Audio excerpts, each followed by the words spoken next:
demikian di tahun 2018 perkembangannya sudah sangat signifikan. Kalau semisal gunanya keris dan benda-benda Nah, ini tidak terbatas dari hanya mungkin kita kenal kios atau warung.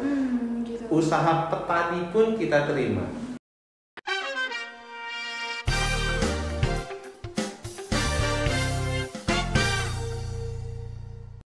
Halo, jumpa lagi di podcast Cempaka. Podcast persembahan KPPN Amlapura untuk Anda. Bersama saya Tiara sebagai host. Nah, di episode podcast kali ini kita itu sudah mengundang dua narasumber yang sangat spesial. Oke, jadi narasumber pertama kita itu adalah Ibu Masta Boru Manorong. Beliau ini merupakan Kepala KPPN Amlapura. Selamat datang Bu Masta. Terima kasih Mbak Tiara. Bagaimana kabarnya hari ini Bu? Luar biasa. Oke, luar biasa. Semangat ya Bu ya. Oke. Nah, untuk narasumber kedua kita itu ada dari Pegadaian Karangasem. Beliau adalah Pak Adi. Selamat datang Pak Adi. Terima kasih Mbak. Selamat datang dan apa kabar Pak Adi hari Baik, ini? luar biasa Mbak. Oke, luar biasa. Semangat ya Pak ya. Oke. Nah, mungkin teman-teman ini sudah bertanya-tanya nih tentang di episode podcast kali ini tuh kita itu akan membahas tentang apa dengan dua narasumber yang sangat spesial ini. Nah, di episode kali ini kita itu akan membahas tentang pembiayaan UMI dari sisi penyalur. Nah, untuk kali ini itu kita sudah mengundang dari sisi pegadaian. Nah, oke teman-teman. Nah, sebelum kita berbicara tentang lebih lanjut nih tentang pembiayaan UMI dari sisi penyalur dan pegadaian, mungkin saya ingin bertanya dulu nih ke Bu Masta. Mungkin ada teman-teman di sini Bu yang mungkin belum tahu nih tentang pembiayaan UMI atau pembiayaan ultramikro. Nah, pembiayaan UMI atau pembiayaan ultramikro itu apa ya Bu ya? Pembiayaan ultramikro itu pada dasarnya merupakan bantuan pemerintah ya untuk mengembangkan usaha yang menyasar pada mikro ya, terutama yang bersifat paling dasar dan kemudian belum mendapat mungkin bantuan dari perbankan seperti program KUR dan sebagainya. Kemudian pembiayaan ultramikro ini baru mulai dilaksanakan sebenarnya di tahun 2017. Namun demikian di tahun 2018 perkembangannya sudah sangat signifikan baik dari jumlah debitur maupun jumlah penyalurannya. Nah, kalau ketentuannya sendiri terkait dengan pembiayaan ultramikro ataupun UMI yang kita sebut ini diatur di dalam PMK nomor 193 tahun 2020. Di situ disebutkan bahwa pembiayaan ultramikro ini adalah pembiayaan kepada usaha ultramikro dalam bentuk kredit konvensional maupun juga pembiayaan berdasarkan prinsip syariah. Nah, pelaksanaan pembiayaan UMI sendiri ini dilaksanakan oleh BLU PIP, Pusat Investasi Pemerintah, yang berada di bawah naungan Kementerian Keuangan. Nah, dalam hal ini PIP ini bertugas sebagai coordinator fund atau koordinator dana ya, bertugas untuk menghimpun dan kemudian menyalurkan dana tersebut. Nah, dalam penyaluran dana tersebut PIP menyalurkan kepada lembaga keuangan bukan bank seperti PT Pegadaian kemudian PT PNM ya, kemudian ada juga namanya Buana Arta Ventura seperti itu. Kalau untuk penyalur UMI sendiri di lingkup KPPN Amlapura ini kita ada PT Pegadaian dan kemudian ada KSU Krama Bali dan juga ada KSPS ya Sidogiri. KSPS Sidogiri ya. Itu sih sekilas tentang pembiayaan UMI ini. Jadi bisa ditarik kesimpulan pembiayaan UMI itu sebuah kredit ya Bu ya, yang berbentuk konvensional ataupun syariah. Yang dikelola itu koordinatornya dari PIP, Pusat Investasi Pemerintah. Nah, kemudian saya ingin bertanya nih ke Pak Adi sebagai penyalur, salah satu penyalur. Salah satu penyalur pembiayaan UMI ini Pak. Nah, kira-kira di Pegadaian sendiri itu produk apa sih yang sering ditawarkan terkait pembiayaan UMI? Terima kasih Mbak ya. Untuk di Pegadaian sendiri mungkin masyarakat lebih kenalnya Gadai Mbak ya. Ya, yang paling terkenal Gadai. Dan selain dari Gadai pun kita banyak produknya. Ada salah satunya Kreasi, itu kredit dengan sistem fidusia dengan jaminan BPKB. Ada Amanah, itu pembiayaan kendaraan bermotor baik baru maupun bekas, itu bisa. Pendaftaran haji. Iya. Oh, haji juga bisa. Pak? Pendaftaran kita ada namanya Arum Haji, Arum Safar. Arum Safar itu untuk umroh. Pembelian emas batangan dengan cicilan maupun cash bisa. Dan kalau untuk spesifik untuk produk UMI kita ada 2, UMI Kreasi UMI dan Gadai KCA UMI. KCA UMI itu seperti saya bilang tadi itu Gadai. Mungkin masyarakat lebih kenalnya Gadai. Dan kedua Kreasi UMI. Kreasi UMI itu kredit untuk pengusaha mikro dengan sistem fidusia dengan berbasis UMI.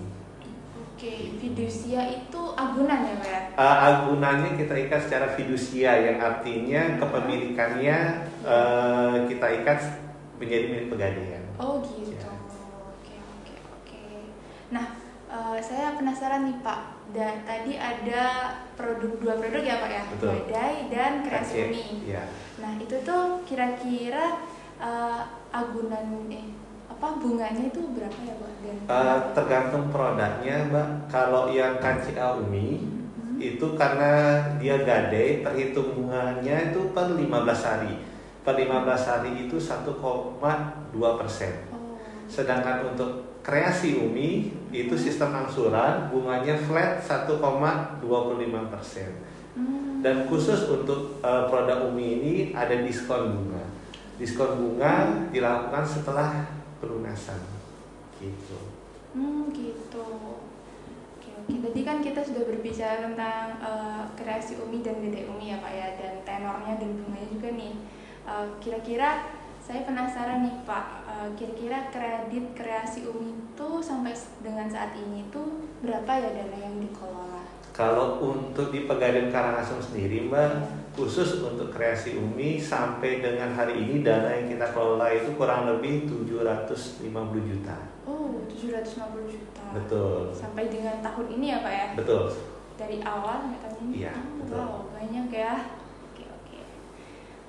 Kira-kira ada nggak sih Pak cara dari Pegadaian sendiri untuk menentukan tolak ukur bahwa suatu debitur atau nasabah Pegadaian ini layak untuk mendapatkan pembiayaan UMI atau enggak? Kira-kira ada nggak sih Pak tolak ukur? Salah satu syaratnya Mbak untuk menjadi nasabah UMI kita yang pertama wajib memiliki usaha. Karena memang peruntukan kredit ini untuk para pelaku usaha sektor mikro, UMKM kita kenalnya. Jadi wajib memiliki usaha. Kedua wajib memiliki agunan. Kalau untuk yang Kreasi BPKB, kalau untuk yang KCA UMI itu perhiasan. Gitu. Kalau semisal agunannya keris dan benda-benda bersejarah. Nah, ini uniknya di Pegadaian Mbak. Ini balik lagi ke masing-masing berbeda setiap cabang kan, tergantung dari demografi masyarakatnya. Kalau di Karangasem ini mungkin karena kita di Bali kayak kerajinan kayak bokor perak itu masih kita terima. Masih diterima. Betul. Mungkin kayak beda lagi kalau di wilayah lain kayak di NTT itu kan kain tenun lumayan harganya. Itu kalau orang Gadai pun kita terima. Gitu. Saya mau tanya nih Pak, kalau semisal debitur itu atau nasabah Pegadaian itu gagal bayar itu kalau di Pegadaian sendiri gimana Pak? Kita ada 2 produk Mbak, seperti saya bilang tadi. Kalau untuk produk kita yang KCA UMI atau Gadai UMI yang masyarakat lebih kenal, jika nasabah atau debitur gagal bayar, itu pertama kita komunikasikan dulu ke nasabahnya. Jika memang sudah benar-benar saya tidak sanggup, kita ada namanya lelang. Mungkin masyarakat sudah pada tahu ya, ada lelang. Nah, itu khusus untuk KCA UMI. Sedangkan untuk Kreasi UMI, balik lagi ke perjanjian karena dia pakai sistem fidusia, di sana ada agunan yang kita ikat. Nah, Berarti jika terjadi gagal bayar, ya salah satu caranya pasti yang pertama kita usahakan dulu secara kekeluargaan. Jika memang mentok tidak ada jalan keluar, berarti kan kembali lagi ke sesuai perjanjian di jaminan tersebut. Oh gitu. Betul. Oke. Saya ingin bertanya kembali nih kepada Bu Mastah. Kan tadi kan dibilang pusat investasi pemerintah itu sebagai koordinator dari pembiayaan UMI ya Bu ya. Kemudian dana itu digilir ke penyalur, salah satunya itu Pegadaian. Nah, dari DJPB khususnya KPPN sendiri itu tuh apa sih Bu perannya KPPN untuk pembiayaan UMI? Oke, baik Mbak Tiara. Jadi sesuai dengan ketentuan ya, jadi KPPN ini kan instansi vertikal Ditjen Perbendaharaan. Dia dalam pembiayaan UMI ini memiliki tugas untuk melakukan monitoring dan evaluasi penyaluran pembiayaan UMI ya, secara periodik, yaitu semesteran G. Kemudian bentuk monitoring dan evaluasi ini ada 2 jenis, yaitu terkait monitoring ketepatan data penyaluran dan kemudian yang kedua pengukuran nilai keekonomian debitur. Nah, pelaksanaannya sendiri untuk monitoring ketepatan data ini bertujuan untuk menguji keakuratan data dan juga kesesuaiannya dengan peraturan perundang-undangan. Nah, ini dilakukan mungkin on days ya sifatnya ya, mungkin kemudian setiap triwulan, jadi tidak ke lapangan, kunjungan lapangan. Sedangkan untuk yang pengukuran keekonomian debitur ini untuk mengukur seberapa besar dampak daripada pembiayaan UMI ini terhadap debitur, ini dilakukan dengan kunjungan lapangan G dan dilakukan setiap semester. Seperti itu. Kemudian nanti KPPN menyusun laporan atas pelaksanaan MONEF ini, dan atas dasar laporan dari KPPN ini juga nanti Kanwil Ditjen Perbendaharaan atau di kita Kanwil Ditjen Perbendaharaan Provinsi Bali akan menyusun laporan analisis atas penyaluran pembiayaan UMI. Ya, seperti itu. Jadi KPPN itu bertugas untuk mengawasi ya Bu ya, berjalannya pembiayaan UMI seperti itu ya Bu. Saya kembali nih ke Pak Adi. Kan kalau nggak salah saya pernah baca nih Pak di PMK 193 tahun 2020 itu kan ada penyalur tuh wajib melakukan pembinaan kepada usaha ultramikro. Nah, kira-kira kalau di Pegadaian Karangasem sendiri adakah Pegadaian Karangasem melakukan pembinaan dan seperti apa ya Pak ya? Baik Mbak, untuk pembinaan pasti ada. Kita ada program yang pertama itu pendampingan, itu khusus untuk nasabah UMI kita. Itu setiap 3 bulan sekali atau 4 bulan sekali kita undang untuk melakukan pelatihan. Itu kegiatan rutin kita. Dan yang kedua kunjungan Mbak. Jadi pasca pencairan kredit tersebut kita wajib mengunjungi nasabahnya selama 3 bulan. Jadi 3 bulan pertama, 3 bulan berikutnya. Gitu. Jadi kita pantau terus kelangsungan usaha nasabahnya, apa benar dana yang kita salurkan ini tepat sasaran atau tidak. Seperti itu. Apa benar dananya itu tepat untuk usahanya? Betul. Atau tidak gitu ya Pak. Kalau pelatihan sendiri contohnya apa ya Pak ya?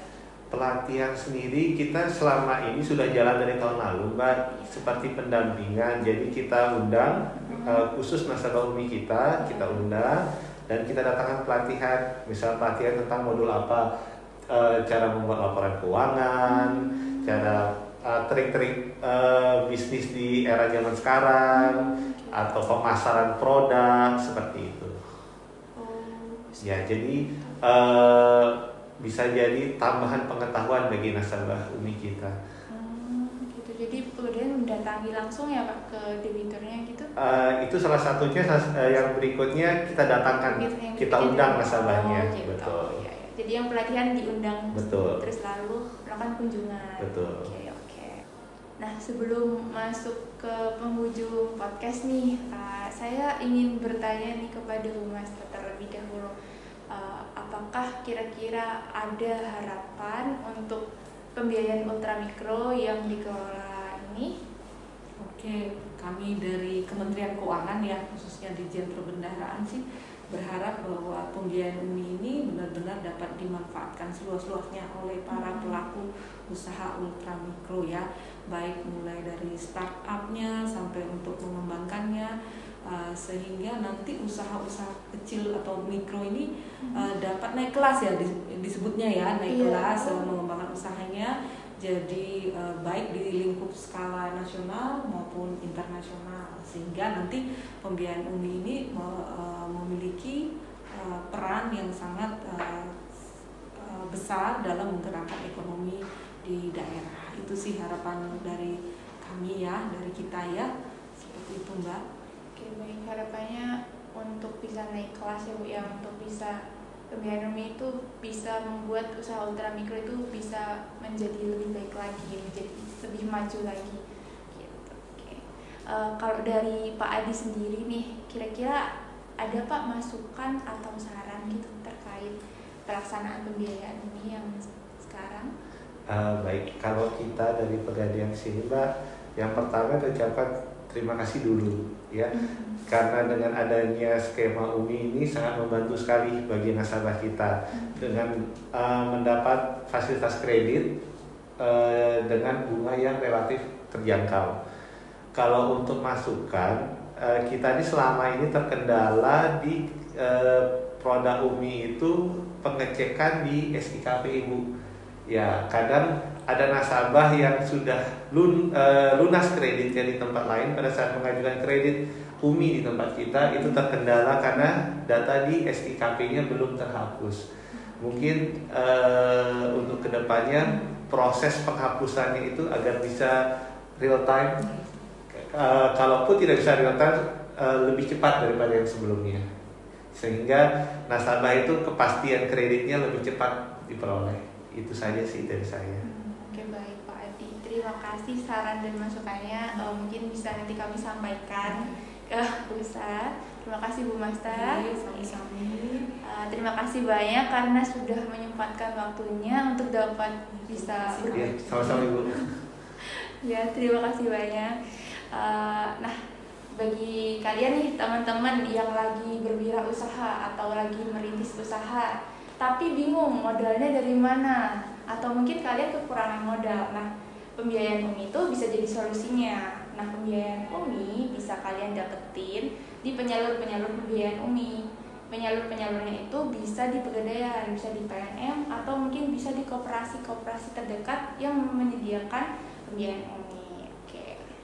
Mungkin ada satu saya tambahin Mbak ya, khusus untuk di Pegadaian kan wajib memiliki usaha sektor mikro. Nah, ini tidak terbatas dari hanya mungkin kita kenal kios atau warung. Gitu. Usaha petani pun kita terima. Jadi kalau ada masyarakat yang usahanya adalah petani, itu bisa mengajukan kredit UMI di Pegadaian. Sistem pembayarannya pun berbeda. Kalau yang biasa kita kenal kredit itu bayarnya angsuran per bulan, karena ini petani kan hasilnya tidak tiap bulan. Ada kita sistemnya sekali bayar dan kedua berjangka. Sekali bayar itu misalnya nasabah petani dia panennya 4 bulan. Nah, setelah panen dia bayar lunas. Atau yang berjangka 12 bulan 3 kali bayar itu bisa.